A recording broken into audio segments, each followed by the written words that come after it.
Assalamualaikum warahmatullahi wabarakatuh.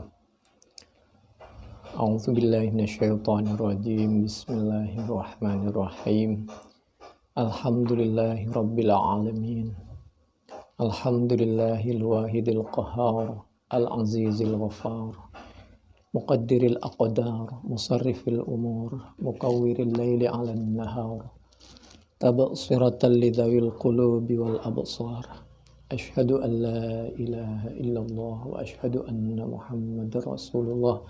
Allahumma salli ala Sayyidina Muhammad wa ala ali Sayyidina Muhammad.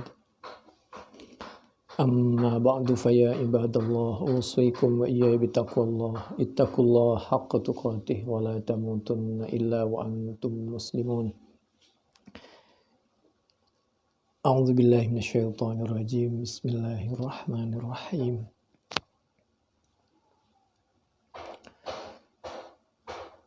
Nabi Muhammad sallallahu alaihi wa alihi wasallam bersabda, "Idza uqimat, apabila telah diiqamah, as-salatu apa salat, fala ta'tuha, maka jangan mendatangi siapa kalian semua kepada salat, jangan mendatangi tas'auna hali dalam keadaan berlari.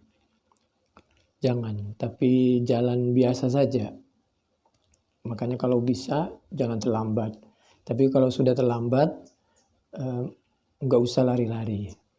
Supaya nafasnya, pemikirannya, jiwanya menimbulkan rasa khusyuk dan tumakninah nanti kalau sudah sholat. Dan tidak terengah-engah. Waktuha, akan tetapi waktuha, datanglah siapa kalian semua kepada as-salah, tamsyuna hali dalam keadaan berjalan biasa. Wa'alaikum, jangan berlari-lari kecil. Wa'alaikum, dan yaitu bagi kalian semua as-sakinah, adapun berjalan dengan tenang. Fama, maka adapun sesuatu adraktum yang mendapatkan siapa kalian semua, fasallu, kita dapatkan berapa rakaat mengikuti imam, ya sudahlah, kalian ikuti salat. Wa ma fatakum, apa saja, adapun apa saja rakaat salat fatakum yang ketinggalan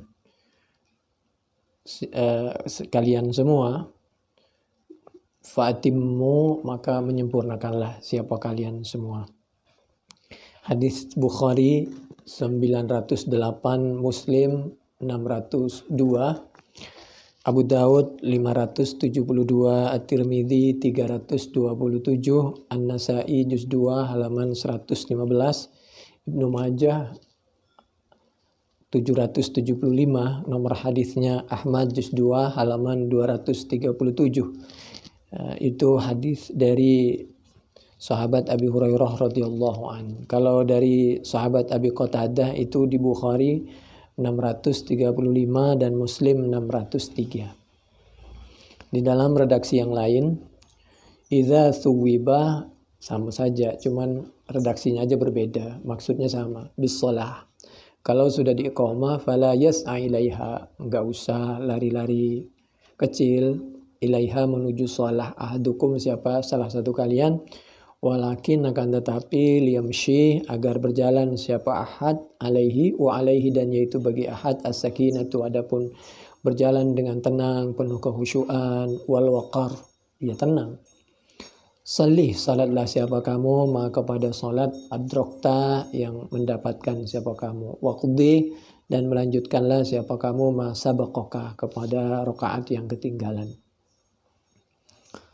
Ini di Muslim 602, hadis dari sahabat Abi Hurairah radhiyallahu an. Ada ungkapan dari Ka'ab bin Ujrah, tapi ini hadis lemah, riwayatnya lemah, karena Abi Sumama al-Hannat ini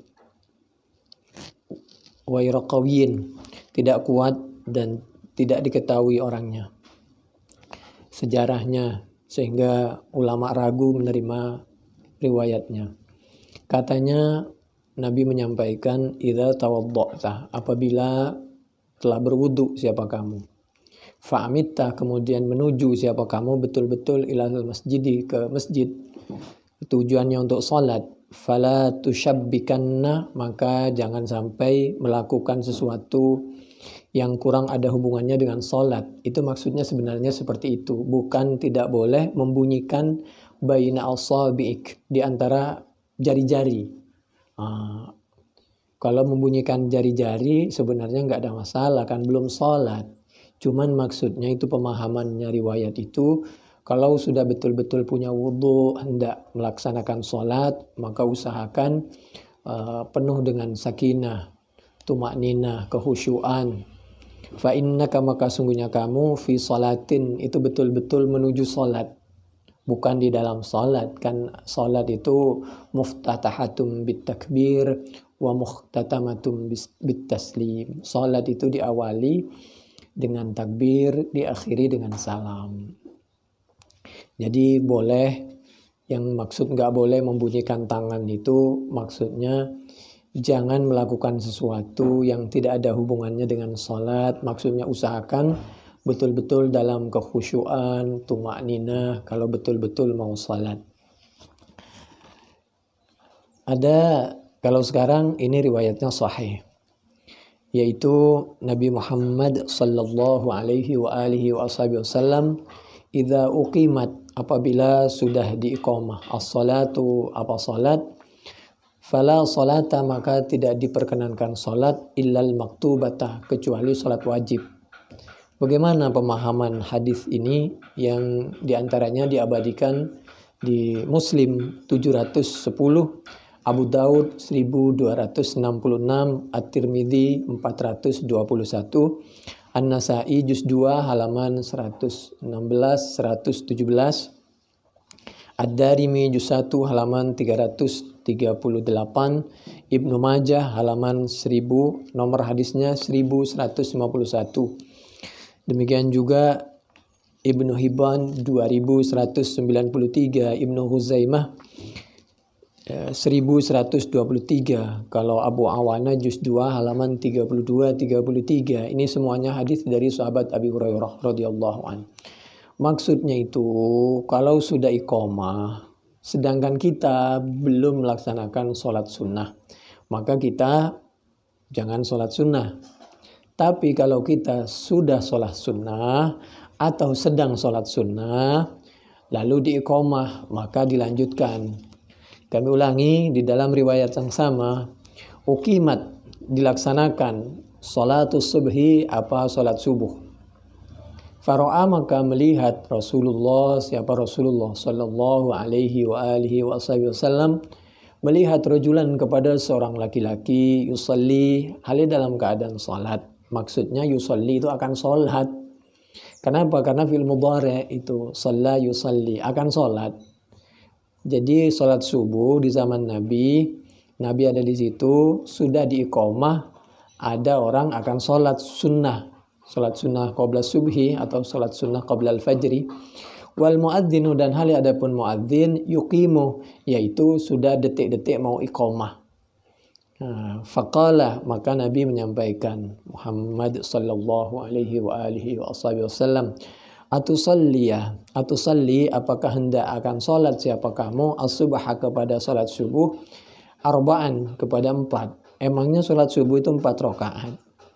Wa hadza inkarum minhu sallallahu alaihi wa alihi wasallam ala rajuli li salatihi raka'atil fajri fil masjidi wal imamu yusalli.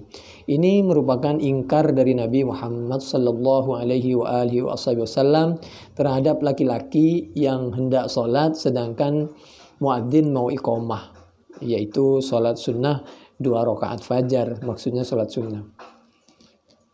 Karena iqamah mau dimulai, imam mau mengimami. Wa yumkinu ay yastadilla bihi aydan ala anna rak'atai al-fajri waqa'at fi tilkal hali sahhat li'annahu alaihi salamu lam yaqta alaihi salatahu ma'a tamakkunihi min dzalika wallahu a'lam. Jadi Nabi waktu itu tidak mengatakan salatnya tidak sah, salat sunnahnya sah. Salatnya sah, tapi kalau bisa, kalau belum salat, maka kalau sudah diiqamah maka sholat wajib. Karena pada dasarnya nanti bisa diqadha itu sholat sunnah. Sebagaimana insya Allah pada pertemuan yang lain akan kita sampaikan, Nabi pernah mengqadha sholat sunnah qabla zuhri karena ada tamu, diqadha oleh Nabi setelah sholat asar. Demikian juga di dalam riwayat yang lain, karena pentingnya sholat sunnah qabla al-fajri, maka bisa diqadha nanti setelah sholat subuh. Tentu kita harus lihat situasi dan kondisi. Khawatir melahirkan fitnah, kok ada sholat sunnah ba'da subhi. Insya Allah nanti pada waktunya akan kita jelaskan.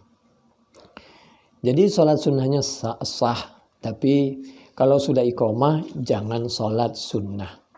Tapi kalau sudah sholat sunnah lalu iqamah, maka lanjutkan sholatnya, baru setelah itu jangan lama-lama, baru setelah itu baca yang wajib-wajib saja, maka setelah itu silahkan mengikuti sholatnya imam. Di antaranya juga berdasarkan Al-Quran, surah Muhammad ayat 33, A'udzubillahi minasyaitonirrajim, Bismillahirrahmanirrahim, wala tubatilu a'malakum, dan jangan pernah membatalkan siapa kalian semua a'malakum, kepada amal-amal yang sudah kalian kerjakan. Surah Muhammad ayat yang ke-33, kecuali kalau darurah. Ini merupakan solusi. Berikutnya Nabi Muhammad sallallahu alaihi wasallam memberikan solusi, jalan keluar, apalagi seperti sekarang banyak kasus musibah atau orang yang takut dengan corona. Tidak usah takut, tidak usah terlalu berani. Dulu Nabi apabila terjadi sesuatu apapun, Nabi selalu idza hazabahu amrum badara ila shalah. Apabila menimpa, mengenai kepada Nabi amrun, apa suatu perkara, sepertinya ada masalah sebagai manusia biasa yang sekilas sulit, maka faza'ah, maka segera siapa Nabi, segera ila sholati, untuk menuju sholat. Apabila kita mendapatkan masalah atau semacam kesulitan, segera ambil wudhu, lalu kita sholat, sujud kepada Allah Subhanahu wa ta'ala, sambil kita berdoa, berusaha, insya Allah nanti Allah akan membantu kesulitan kita itu, akan memberikan solusi yang terbaik. Ini diantaranya ada di dalam Abu Daud, yaitu 1319, kalau Ahmad juz 5 halaman 388, hadis dari sahabat Abi Hudzaifah radhiyallahu an. Ini banyak syawahidnya, paling tidak ini hadis hasan. Nabi Muhammad sallallahu alaihi wasallam mengingatkan, idza kumtah, apabila kamu betul-betul melaksanakan, berdiri ila salati, menuju salat, fa asbigh, maka menyempurnakanlah siapa kamu, fa asbighil wudu'ah, kepada wudu, wudunya disempurnakan, dinikmati, tsumastaqbal, kemudian menghadaplah siapa kamu, boleh pakai doa setiap gerakan wudu, boleh sambil kita berharap seiring dengan jatuhnya air dari anggota tubuh kita, mudah-mudahan semua dosa-dosa yang menempel di anggota tubuh kita hilang semua. Tsumastaqbilil qiblah, kemudian kalau sudah wudu, maka segeralah menghadap siapa kamu, al-qiblata, kepada kiblat. Tsumma kabir, kemudian bertakbir. Kalau betul mau salat, wudu yang bagus, menghadap ke kiblat dengan tenang, lalu bertakbir untuk memulai salat. Tsumma qra, kemudian membacalah siapa kamu, membaca ma, kepada bacaan Al-Quran, tayassara, yang mudah, apa maka bersamamu, minal Quran, dari Al-Quran. Silakan baca surah yang kita hafal semampu kita. Tsumma rka, kemudian ruku, hatta tatma'inna, rukuklah siapa kamu hatta tatma'inna, sampai tumaknina, sekitar selama membaca subhanallah, alhamdulillah, wala ilaha illallah, wallahu akbar. Jadi kalau kita membaca misal subhana rabbiyal azimi wa bihamdi sampai 3 kali misal, setelah itu jangan langsung bangun, i'tidal, bangun dari ruku, tapi diam dulu Kira-kira selama membaca subhanallah walhamdulillah wala ilaha illallah wallahu akbar hatta tatma'inna raki'an. Tsumma rfa', kemudian setelah itu bangunlah siapa kamu hatta ta'tadilah, sehingga betul-betul i'tidal, qa'iman, betul-betul yakin dalam keadaan berdiri tegak lurus. Tsumma sujud, kemudian sujudlah siapa kamu hatta tatma'inna sajidan, hal betul-betul tumakninah sajidan, hal dalam keadaan sujud. Demikian juga sujudnya. Setelah selesai kita membaca subhana rabbiyal a'la wa bihamdi, subhana rabbiyal a'la wa bihamdi, subhana rabbiyal a'la wa bihamdi. Ya Allah, Engkau maha tinggi, kami rendah sekali. Minha khalaqnakum wa fiha nu'idukum wa minha nukhrijukum taratan ukhra. Anggota tubuh yang paling mulia, yaitu ini, muka ini disujudkan ke tanah. Lalu kita mengingat Al-Quran surah Taha. Manusia itu diciptakan dari tanah. Pada saatnya dikembalikan ke dalam tanah. Pada saatnya kita harus bangun dari dalam tanah, dari kubur, untuk mempertanggungjawabkan semua amal ibadah kita, sekecil apapun. Semua perbuatan kita di dunia dipertanggungjawabkan. In khairan fa khairun wa in syarran fa syarrun. Tsumma rfa' hatta tatma'inna jalisan. Kemudian setelah itu bangun dari sujud, duduk dengan tumakninah. Tsumma f'al, kemudian melakukanlah siapa kamu dzalika, kepada hal tersebut, tumakninah fi salatika, di dalam salatmu, kulliha, semuanya. Ini kharrajahu Muslim, di antaranya dikeluarkan oleh Imam Muslim. Sebenarnya di Bukhari juga ada. Kalau di Bukhari 757, 793, 6251, 6252, 6667. Kalau di Muslim 397, Abu Daud 856, At-Tirmidzi 303, An-Nasa'i juz 2 halaman 124, Ibnu Majah 1060, Ibnu Hibban 1890. Semua salat itu hadis tadi diantaranya adalah dari sahabat Abi Hurairah radhiyallahu an. Lalu Nabi mengingatkan, sallu kama ra'aitumuni usalli, salatlah siapa kalian sebagaimana melihat siapa kalian semua ni kepadaku salli, hal dalam keadaan salat. Tirulah salat Nabi yang khusyuk, tumakninah. Hadis Bukhari dari 628, 685, 819, 6008, 7246, Muslim 674, Abu Daud 589, At-Tirmidzi 205, An-Nasa'i juz 2 halaman 8 sampai 9, Ad-Darimi juz 1 halaman 286, Ibnu Majah 979, Ahmad juz 5 halaman 53. Hadisnya diantaranya panjang juga dari Malik bin Al-Huwairits. Ini nasihat-nasihat dari Nabi Muhammad sallallahu alaihi wa alihi wasallam. Mudah-mudahan bermanfaat. Subhanakallahumma bihamdik, nashhadu an la ilaha illa anta, nastaghfiruka wa natubu ilaik. Wal afu minkum, wassalamu alaikum warahmatullahi wabarakatuh.